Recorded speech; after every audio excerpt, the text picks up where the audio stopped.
Do I have this straight? Are you retired from business? Yes, retired from Los Alamos. Oh, did you work at the labs? Uh-huh. Really? What'd you do? I didn't know that. What'd you do? For 32 years, I was up there. Yeah, I did a lot of variety. I worked in the explosives area. It was a great place. Were you drinking? Yes. All right, Homer Simpson. I was drinking every day. Every day. Bro. And I maintained that career. Okay, I've worked alongside you for years. Had no idea.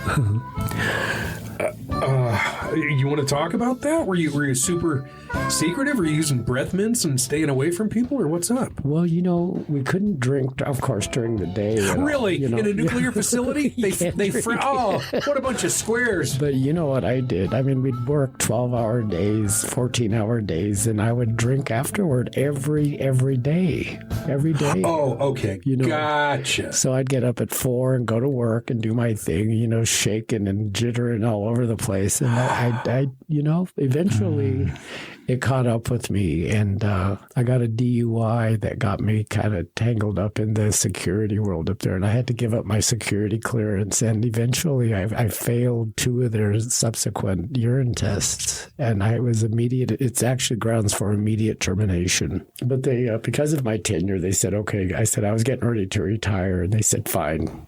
So I got all my benefits. Holy crap. Strictly by luck. I bet you were ashamed. Very much. Talk about shamed. I mean, your tail's between your legs and you're walking in a security facility. You have to be escorted now because I had access to all my top security stuff, and now I couldn't do my job. And I've only known the sober Franco.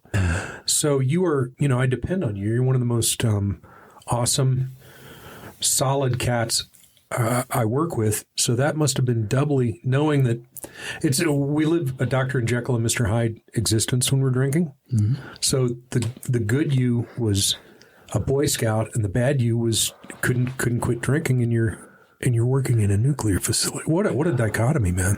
Exactly. And it was actually very, I took a lot of pride in my work, but boy, not realizing that my drinking was really problematic. And it wasn't until I got sober that I realized that I've been an alcoholic for a long time because of my drinking habits, but I thought it was normal. I just thought that was normal stuff. It wasn't, the progression of alcoholism. I used to pass out a lot, but, the blacking out when I didn't remember what I did the night before started happening more and more. So it's a progressive disease that just, it wanted me. It wanted to hurt me. It wanted to kill me, I think. Oh. Did you start real young, or?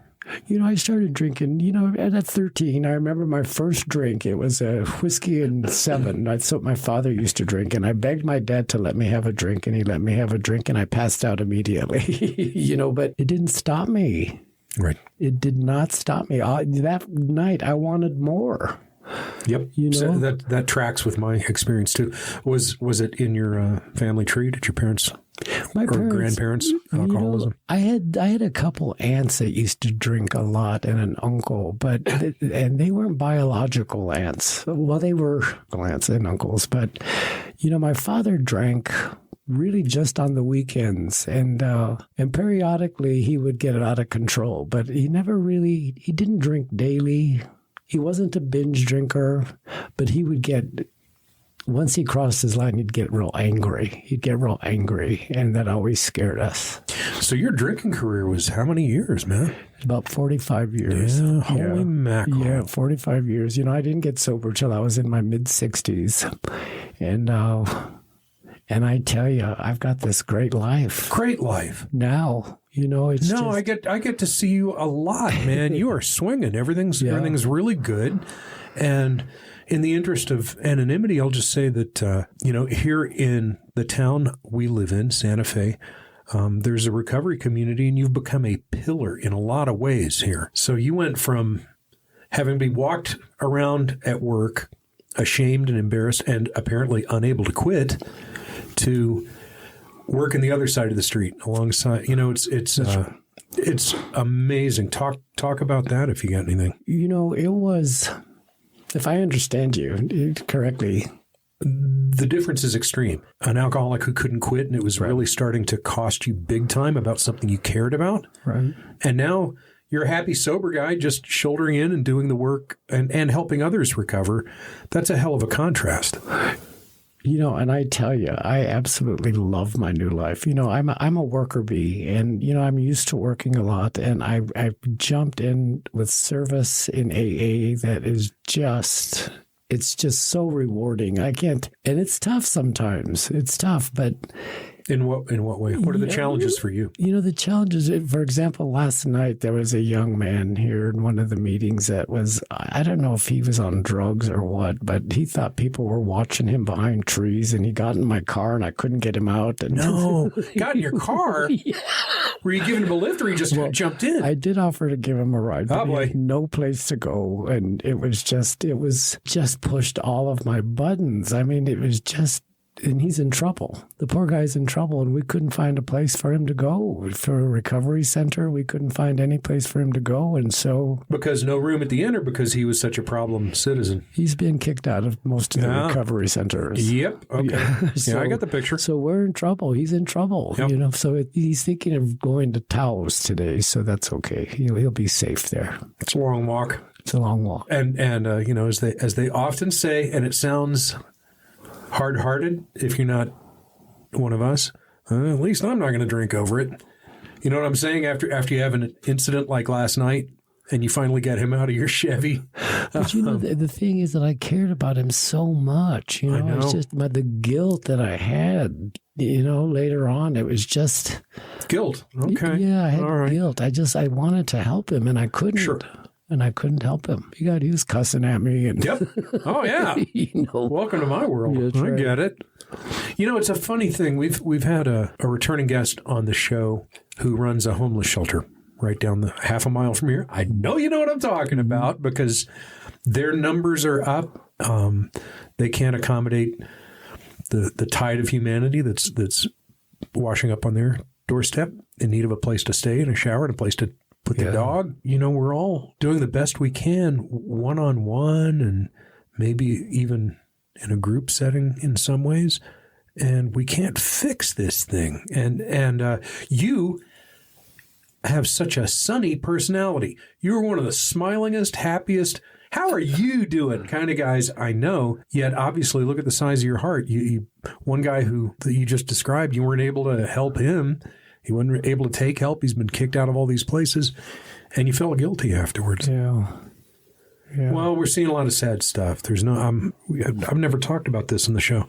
There's like a balance between having a thick skin and being soft-hearted. I've got both. I don't think I have both. I try to be tough. But when it comes to somebody that needs help, I melt.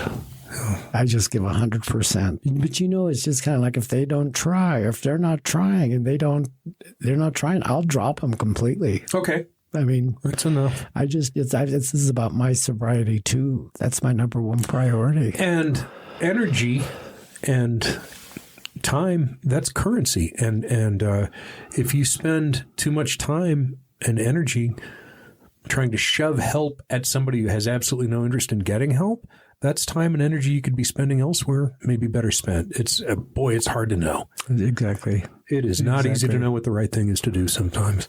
Right. I always feel like my job is to be loving, and sometimes that means making sure that things are okay for the people who do want help, sort of keeping, because not everybody's a nice person. Mm-hmm. So there's all kinds of dangerous and unpleasant behavior in this world. In the world of recovery, and frankly, in our neighborhood, it's getting to be more lights, more cameras, more locks on the doors, more asking questions of people, making sure they're on the right track. It's not easy. It's not always easy to know what to do. It sounds to me like you're the good cop and I'm the bad cop. I wouldn't debate that. I'm glad you're here, and I bet, believe it or not, there's probably times you're glad I'm here. Exactly. Go sick Sherman that guy. He'll straighten him out. One thing that I've really discovered, when I talk about the progression of alcoholism, the progression of sobriety, it just keeps getting better. I don't know why or how. I know that I'm solid in my spiritual foundation, but every day is better for me. I mean, it's just those 9-step promises. I mean, they came true a while ago for me, and it keeps getting better, believe it or not. Well, I don't know the why, but I watch you and I know the how. You are serving on boards and serving in administrative capacities up in the recovery structure, such as it is, and working as a volunteer here on the front lines. And they told me a long time. I'm 31 years in on this deal. I got 31 years sober. And they told me early on, they said, if you're trying to figure out what the secret handshake is around here, it's service. Mm-hmm. And this is the first time you and I have talked about this, but you definitely sussed that out right away. You jumped into service feet first when you didn't have. Okay, how long have you been sober? I've been sober 41 months. Okay, and I've known you since day one or since week one for sure. And you started volunteering. I'll put volunteering in air quotes. I kind of said, I like the cut of your jib. Why don't you come back here and help me? I knew that you could be a lot of help. And man, you took off like a rocket in this service realm. Is that something you wake up in the morning and decide to look for more service opportunities, or is it they come to you and you can't say no? No, actually, I've been very selective, which has been kind of good. Good. And so I'm doing what I want to do for service. I started out in service. I got sober on Zoom. So you're a Zoom baby. I'm a Zoom baby. Yeah, pandemic. So that means 2020. Right. Okay. Exactly. And so, one of my first service positions was a Zoom greeter. We kind of set some precedent, but we've talked about it on the show because it originated here at the Friendship Club. Boozers and Bathrobes. Is that what you're talking about? Yeah. I went to Boozers and Bathrobes, but I was also with, it was too large. That's a big meeting. Hundreds of people. That's right. It was just too big for me. And so I found Early Birds Underground. Oh, yeah. Okay. Man, I love this Zoom world. Some people don't. I love it too. That's right. It raises some imponderables like, where is the meeting? Mm-hmm. I got asked to give a talk on one, and I said, for lack of a better phrase, I said, yeah, where's the meeting? I mean, I know it's online, but where is it? And they said Panama City, and I thought, oh, Florida's cool. I've been to Florida. I like it there. And I went in there. No, it's Panama. And mi español es muy malo. So, I did it. Well, there was one meeting I wanted to go to. It was in Hawaii because you can travel around the world, and I've made friends around the world. And one of my meetings that I went to was in Hawaii. I thought that just sounds so nice. In Hawaii, the pictures were of the tropics. It looked beautiful. Based out of Washington. Wow. And there's also the phony baloney backgrounds. You said Hawaii. They might have been in Omaha. I don't know. Right. Let me see. There's something you're quite active in that I haven't lifted a finger in decades, and that's the structure on up in, there's this recovery group that you and I both attend meetings of. I'm not going to say their name because I might have to go back and... but you know what I'm talking about, and there are things like district structures. Help me. Untangle that for me. I just, one of my service positions, I was asked to be the alternate DCM for District 2. And DCM stands for what? That's the district committee member. It's kind of like the final voice for the district to take it to area. So I was selected to be that voice of the people to take it to the area assemblies. So, for example, you and I live in northern New Mexico. Right. So does that mean Albuquerque and Santa Fe and Dallas, or what does it? What does that cover? There's about 20 districts within the state, and golly, it's kind of an empty state. Okay. Right. So District 2 is primarily Santa Fe, Cedios, Madrid, Lamy, El Dorado. That's really Santa Fe, Santa Fe County. Within a 10-minute or 20-minute car ride outside. Okay, right. And we currently have about 68 meetings that take place throughout the city. or throughout the area. The district. My head hurts. Okay, so the district is what we just said, Greater Santa Fe. Right. And how many meetings? There's about 68. That there's a lot that aren't registered. When you go to these meetings, that's been the biggest challenge for us too, is because we want everybody to be inclusive and recognized within the district. But there are some meetings that don't want to be registered. And what that means... Okay. 12-step meetings, you mean? Right. Oh, now I'm with you. Now I'm with you. Right. Okay. Yeah. I thought you meant there was like 2 district meetings a week about administrative stuff. I'm getting sick hearing about that. Okay. It's just monthly, and that's plenty. Plenty. That's plenty. But what gets decided in those district meetings? Well, we have a lot of, there's motions that sometimes come down from GSO to the areas, and then they come. That's the General Service Organization. That's like New York. That's New York.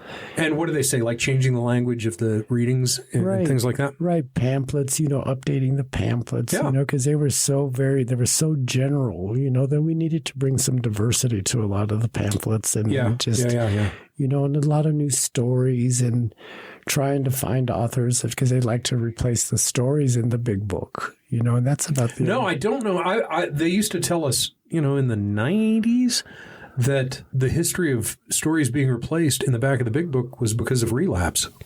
That if you relapsed, your story got yanked out of there and they'd stick a new one in. Now, again, this was stuff you heard in the smoking section after a meeting. I can't vouch. I don't know if that's true or not. Well, I do know that it takes forever for change to happen. Mm-hmm. So, I can tell you that probably for the last 2 years, there's been a call for new stories, primarily from our native brothers and sisters or veterans. We like those stories. So there's currently a call for stories like that, but, it would take we probably wouldn't see a change for about 5 years. I mean, it takes that long to make a change. If we're talking about the big book, I mean, I remember even in the 90s, kind of rolling our eyes at our women folk and, some of the 1930s language that's in there. It's like when you watch an old movie, you go, well, that shit wouldn't fly today, and for good reason, but it's a snapshot of language from a different time. Right. So you take the long view and you go, yeah, maybe it's time to to make some changes here. And that seems to be, I noticed that the feedback is primarily from women. Based on my observation. Understandable, by the way. From the women. Totally understandable, Just because it's so male-oriented. Yeah. And I can relate to that. Everybody has their higher power, and granted that. So whatever that can be, as long as it's getting you through your struggles, that's the way to go. But, a lot of folks don't believe that God is a him. Again, understandable. So... and I can go with that. We were, I was raised Pentecostal, so I was all hell and, Where, here? In Colorado. Uh-huh. And that was... Pentecostal? Pentecostal. All right. Which is very... Are you talking about snake handlers? We didn't have snake handlers, but they wouldn't surprise me if they did that in the background. I'm not talking out my ass. I'm from Texas, so I know about some country-ass denominations and sects and people that grew up in them. Yeah. It's the way of the world. It's what's going on in rural America. So, okay. Whew, we have covered a lot of ground. All right, so... back to thanks for helping me with the district and area. Okay, I got to say, area is what, like the southwestern United States when you move from a district to an area? So the area would be the state in total. Okay. So it's usually, and it does vary. It does go across state lines in some areas. So I'm not sure how. Like time zones. Yeah, exactly. Okay. Well. Most people wouldn't know this. Do you know what state New Mexico is in terms of size, ranked in the of the 50 states where we are? We know Alaska's biggest, Texas is second biggest, California's third. Where are we? I think we're probably, I'm going to guess, we got to be in the middle somewhere. Fifth. We're the fifth biggest state, and we're empty. Yeah. There are probably more people in Burbank than there are in New Mexico. It's a very so when you said there, I don't want to put words in your mouth. How many districts in the state? I could be wrong, but I think there's probably, I wish I had my geographical thing, but it looks like I want to say maybe 30 districts. Like Albuquerque would have like 4 districts in there because of its size. Because it's, I don't know, 500,000 or something without looking at Google. Right. But yeah, I'll take a stab at that. And then of course when you get in the real rural areas. Dude, empty. It's empty. And so I'm just glad that we have a district where at least there's some people. Yeah, and a lot of recovery. This is one of the I hear such solid feedback on just how, Santa Fe, just to recover in Santa Fe is it just takes you up a notch in the spiritual foundation of just staying solid, I think. The people, when I first met people coming out of Zoom, never realizing that people really do like each other. It's just... Well, when I was new, the city I got sober in was pretty strong on panels. They would have panels of 3 people in recovery going around telling their stories. I was in a halfway house or sober living house. A panel came in. This is before cell phones were common. I mean, rich people had them, but I didn't. Yeah. Promise you, I didn't. A panel came into my sober living house, did their thing, left. A couple of days later, they said, "Hey, Sherman," there's a landline in the house. "Hey, Sherman, you got a call." I'm like, I don't even know the phone number here. How do I have what? "Hi, this is Sherman. What's going on?" "Hey, this is Larry." "Uh-huh. Yeah, I was one of the guys that came in and did a panel this weekend, and you were there." I'm like, "Oh, yeah, I do remember. Yeah, what's up, Larry?" He goes, "Nothing. Just called to say hi. You doing? You still, how much longer you living there and how long you got sober?" "All right. Well, grab a meeting directory when you can, and we'll see you around the campus one of these days," and hung up. And I looked up and I'm like, what the hell just happened? He wasn't trying to sell me water filters. He wasn't trying to date me. He was calling to say hi. We met for 2 seconds in an AA meeting, and I know you're in sober living house, just saying, hey, bye. Like, this is normal among these guys. I'd never, I was 32 years old. I'd never had a phone call like that in my life. Right. Somebody wanting something or wanting to you get the idea that a stranger other than fellow trudgers would reach out and actually make a real phone call and get a hold of me and ask me a few questions and go on with his day. Mind-boggling. Oh, the friendships that have developed in this fellowship has just been astronomical. I've never really had friends. I don't think I've ever really had friends like I have now, that I could actually say I have some true friends. Not everybody, but I can tell you that everybody does love me when I come to a meeting. It's a unique intimacy. If you haven't experienced it, you will. You go to, like there's a veteran cemetery nearby, one of the biggest maybe the second biggest in America, 50,000 veterans buried here. In right around the corner. And I've pulled up there and said, yeah, I'm here for the 9 o'clock service. And they're like, yeah, for who? I'm like, for Gene? And they're like, what's Gene's last name? I'm like, oh, son of a bitch, I don't know. It's like, I probably knew, so I made that name up, the Gene, but or hospitals, you go to visit, somebody that, hey, Franco's in the hospital. He's at Presbyterian. Go in there. Yeah, I'm looking to visit Franco. They're like, Franco who? I'm like, God, it's S, I think. Shoot, I bet it's not Smith. Shit, what do you got? Give me all your Francos. We'll sift through. So and not in your case, but there are times that I know things about people that I've been in meetings with that their wife probably doesn't know, or their priest or their best friend probably doesn't know, because we're talking about recovery and the things we did when we were drinking and drugging, and you get to know some amazing things about people. And I don't know your last name. It's really special. And there's you can turn to somebody in a meeting and go, yeah, I was high. And they're like, oh, okay, I get it. And in the normal, try that at the grocery store. Well, I stole a bunch of money from you guys, but I was high. Yeah. I've even I have seen on the local news, not the war and all that stuff, but like, a cat got stuck in a tree and the fireman got him down, kind of local news. I've had them go, well, nobody knows what to make of this. We got a letter at a local convenience store with $50 cash in it from somebody that said, I used to shoplift from you and here's $50 and nobody knows what's going on here. I'm at home going, oh, I know what's going on here. Yeah. Some sponsors in the mix on this deal. and it made it to Channel 13. Yeah. So, yeah, you're doing service belly to belly with people coming in off the street to grab a cup of coffee in a meeting. And you're doing district stuff and more. So how does that filter down into, what's your days like today, Friday I tell you, fortunately I'm retired and, I have all the time in the world. I mean, when I talk to these newcomers coming in, I'll just sell myself as a big brother, if they just need to talk to somebody about being fearful or, getting through those first steps because it's tough to come into someplace new. But,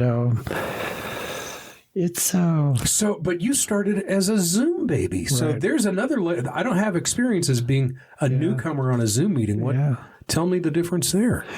I didn't, everybody kept saying, I don't like Zoom, but I didn't know any different. Sure. I just didn't know any different. So everybody looked like they were on the Hollywood squares. And we actually, I made some really good friends. Interestingly enough, on Zoom, and we still keep in touch daily. And people who don't live in the immediate area. Yeah, they live in the East Coast. Australia. It's just fantastic. Fun. It's just fun, and but I will tell you that was and that's something I don't want to lose is Zoom because I have my own Zoom account, so I'll Zoom with a spiritual advisor I've got in Tallulah, Washington. Oh, Zoom is here to stay, buddy. Yeah, don't you worry about that. Great. Yeah. Newcomer comes in and they ask questions like, what do you charge for these classes? Like beyond newcomer questions. And maybe they've got court papers that need to be signed, nudge from the judge kind of stuff. Mm-hmm. Is there anything that you try to make a point to convey to somebody just wet behind the ears, never been in any sort of 12-step environment?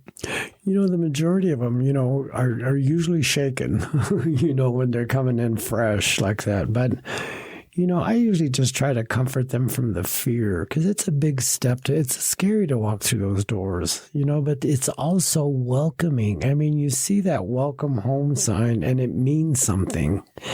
I think once people can see through that and just absorb the help that can happen here is, but emotionally they're scared and they're confused and they know that something needs to happen, but they're not really sure what. Like the kids that come in with their court-ordered, kind of stuff, some of those make it. Some of them That's right. It. Young ones. The young teenagers ones, and 20-year-olds, yeah. And that's just incredible, because they've got this whole life ahead of them. And that's when I tell them, it's really kind of interesting. When I tell them I got sober in my mid-60s, I get looks because they're saying, well, you partied for 45 years, Well, look, a couple of things. You look about 50 and your cover of GQ turned out, I'm jealous of your wardrobe and the way you pull it off. So you don't look like some chewed up old, guy in his late 60s. It's not the vibe. Yeah. Thank you. So, well, that's an advertisement for recovery. Yeah. Not everybody's going to end up looking as handsome as you at your age, but it gives us something to shoot for. Gives me hope. Well, what I always, newcomers get battered with so much from all sides. One thing I do try to at least put out there is, well, buddy, as far as drinking and drugging, the fun part's over. Yeah. You might go back to that old shit. People do, but it won't. It won't be fun. It's just not fun. And, it's been interesting that I've been in environments and where there's been alcohol right at my fingertips. And, I think back now when I would have been at that bottle years ago. In a heartbeat. I wouldn't have cared what time of day it was. If I saw that liquor there, I was going to drink it. Oh, dude, we're coming into the holidays. There's free shit everywhere. Well, my holiday started usually in October for Halloween is when I started. It was free reign to drink. My sobriety date is October 24th. Nobody gets sober the week before Halloween. Why would you? That's right. And so... it was just carte blanche for me to drink even more with Thanksgiving and Christmas. My birthday's right after Christmas and then New Year's. I would just drink, Well, we have a threefold disease. Thanksgiving, Christmas, and New Year's. Buddy, we do 30-minute episodes, and we ran a little long. I am thrilled to have had you here. I love you, and we're going to bring you back for another episode because we didn't get to everything. All right, Beautiful. man. Okay. All right, pal. Happy holidays to you. Same to you.